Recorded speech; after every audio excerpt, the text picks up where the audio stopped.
whatever challenges you have, just work through it, and everything falls in place. And that's what was my mantra, and it came out to be together, and that's how I won the So do you think the Bravo Award.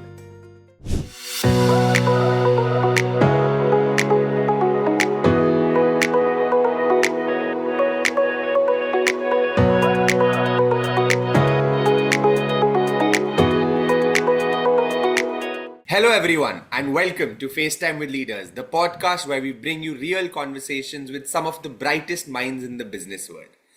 I'm Tanayol, your host for today, and I couldn't be more excited about our guest. Joining us is someone who's been rocking the IT and product management world for over 24 years, Mr. Narayan Ramachandran. He has tackled industries like finance, telecom, and consumer lending, led transformative projects, and helped teams achieve incredible results through his leadership and expertise. But what really makes Mr. Ramachandran's story stand out is his passion for innovation, his knack for fostering collaboration, and his ability to keep things moving forward even in the toughest situations. This is going to be one of those episodes where you'll walk away feeling inspired, motivated, and maybe even ready to tackle your next big challenge. So grab your coffee or tea and settle in for an amazing chat with the incredible Mr. Narayan Ramachandran. We welcome you, sir. Yeah, thank you so much. Thank you for this opportunity. Thank you, all the leaders. Thank you. So, sir, getting started, we would like to point out that your career spans over 2.5 decades and has taken you across industries, continents, and countless challenges. So, before we dive into the details, I'm curious. If you look back at the beginning of your journey, was there a specific moment or experience that sparked your passion for what you do today? We'd love to hear the stories behind the career that's shaped such incredible achievements. Sure. I think I got when I was in school. We used to have this computer classes. I enrolled for. I'm an 80s and 90s kid, so I used to have these computer classes, and I joined one of those. And during that time, all those, they used to teach us some basic, I know, things on the computer. And at that time, I got fascinated by computers. But then, during that period, computers were not, available so easily. It was a high privilege and all. So I had to wait till graduation time. Around the graduation time, after my graduation, I had some time, so I joined some computer classes, and that's when I learned some coding, basic coding, some things to do.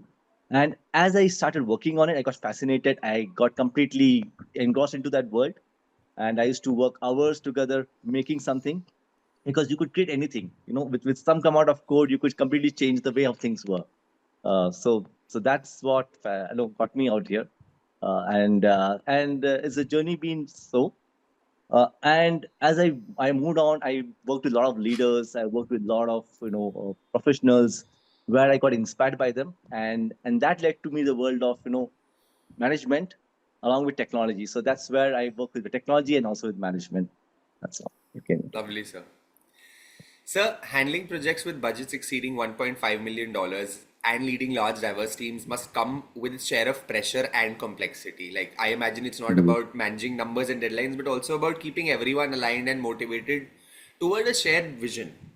Right. Sir, how do you navigate the demands of such high stakes projects while ensuring the team stays focused and the outcomes are also impactful? Right. So it's a mission for me. I consider as the mission, not a task as the mission.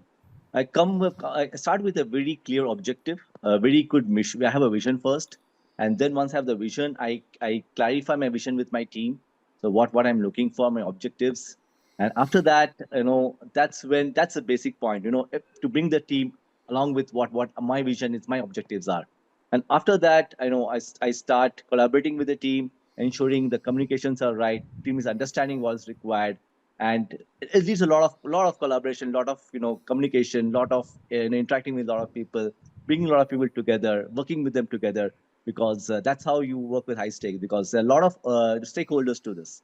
So once you're working with them, you understand their problems, understand the issues, and you work and solve their problems. So that actually ignites my passion. It's always been my passion to get all this done. So Thank I you. think communicating with members and just making sure everyone's aligned in thought is probably one of the first steps to avoid, Correct. irregularities Exactly. later. Exactly. Yeah. Exactly. So, during your impressive tenure at IBM India, you managed several high impact projects and earned accolades like the Bravo Award, which is a testament to your exceptional contributions. So, reflecting on that chapter of your life, was there a particular project that stands out as most defining? One that not only tested your skills but also helped shape your perspective as a leader? Yes.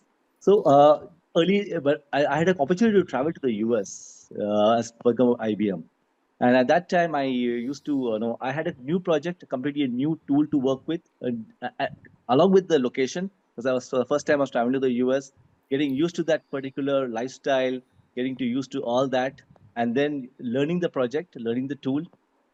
It really was challenging for me because I had no idea of the tool. I had to go there, and I had very tight timelines to complete those projects. I went in there. I went there, learned it, and I was able to complete the project within timelines. And that's what motivated me. And the idea behind was just whatever challenges you have, just work through it, and everything falls in place. And that's what was my mantra. And it came out to be together, and that's how I won the So, the Bravo look, Award. do you think looking at problems on a day-to-day basis rather than as a collective big unit also helps in that perspective? Yes, yes, make small pieces. Exactly. Yeah, Small things. Look at chunks rather than that's called agile, right? As being yeah. agile. You take small chunks, you take chunks for the complete it, and then look at the other picture. In a room where there is a lot of things to clean, Hmm. it would be very boring. But if you look at small parts of it, it gets easier for you. That's True, how sir. it's So, with AI and automation revolutionizing project management, it's fascinating how these tools are now helping teams predict risks, streamline true. workflows, and optimize outcomes. Correct. So, as someone deeply experienced in managing complex projects, how do you see these technologies shaping the future of project management? And on a That's very personal, helpful. yeah, and on a It's very personal level, helpful. sir, have you embraced any of these advancements to make your own projects more effective and impactful? Yes. So AI is the thing, it really helps you plan your work. See, along with your knowledge, it helps you to gives you a guidance. It kind of helps you to go through it. When you use AI tools like when you use risk management, the MS project comes with AI tools which analyzes the risk. We analyzing it is one part of it, but when you run it through it, it can find out furthermore more kind of risk around with it. So around that time, it helps you to analyze, work to, and mitigate all those risks. Similarly, making your budget, it also tells you how your budget, are you running over your budget? You have to calculate. It just gives you that information. So that's one part of it. Then AI is also used in the world of administrative work, where UiPath. You use UiPath, and where you can repetitive work can be completely completed. 70% of the work is done using UiPath. So along with AI tool has been in product management. We use it for designing UI UX items. So as in UI UX designing. So once you do it, you run it through it. It tells you what you have missed. Anything you have missed, it tells you what needs to be done. So really, really that in thing. I think it is going to help us achieve our vision, our mission in a quicker manner and in an effective manner. So, with such an accomplished career and a legacy of leading impactful projects, it's exciting to think about what lies ahead for you. So, as you look to the future, how do you envision contributing at the boardroom level and shaping organizational strategies on a larger scale? Like, what aspirations are driving you towards the next chapter of your journey? Yes, because my aim is to achieve the board's vision, mission, and objectives. All those whatever plan we do, whatever achievements we plan to, or innovations done, will be based on the mission. We ensure that all the mission is achieved, the vision is achieved when you're already planning something, and being part of those board, helping the growth of the companies, helping the environment, helping the people around is what drives me into the boardroom. So, ESG has become a cornerstone of responsible businesses today. Correct. In your view, how can organizations effectively integrate ESG principles into their strategies to drive both sustainability and long term success? Yes, ESG, environment, social, and community. So ESG basically, earlier it's not just for compliance purpose. Companies should be using it, or not for just for getting those appreciations or all that. It's be our environmental, social responsibilities. because when we use ESG, we are ensuring that our future is safe. And when we take care of the environment, like ensuring proper waste management, proper ensuring that our environment is clean and using clean energy, ensuring that protects our environment. Then the social requirements ensure that we are inclusive. We are in diversity is what matters. Everybody gets an opportunity to express themselves, and everybody is inclusive within the organization. And governance, obviously governance makes a big major part of it. Ensure we are governing all these factors properly, so ensure that if we have a major responsibility to the society, and I think ESG is the way to go. How has your experience with Directors Institute been so far, and what aspects of the program do you feel have been the most impactful in supporting your professional journey? The data institute really make no, I'm very very very happy with it, because it helps you grow your personality. It helps you channelize your knowledge, you whatever you want to learn.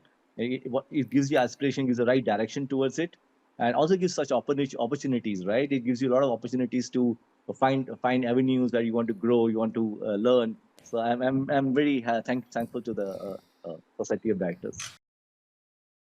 Lovely, sir. It's been an absolute pleasure having you on the podcast today. Your journey, insights, Thank you and so wealth of much. experience, truly enriched the conversation we've had today. So, from your thoughts on leadership and innovation to your perspective on ESG and strategic management, this discussion, I'm sure, has been both inspiring and enlightening for our viewers.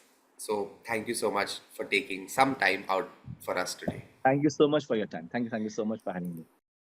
Thank you so much, everybody, for joining in for today's session. We hope you have learned a lot, and we hope to see you again in future sessions. Until then, keep striving for success and having fun in your journey. Thank you so much.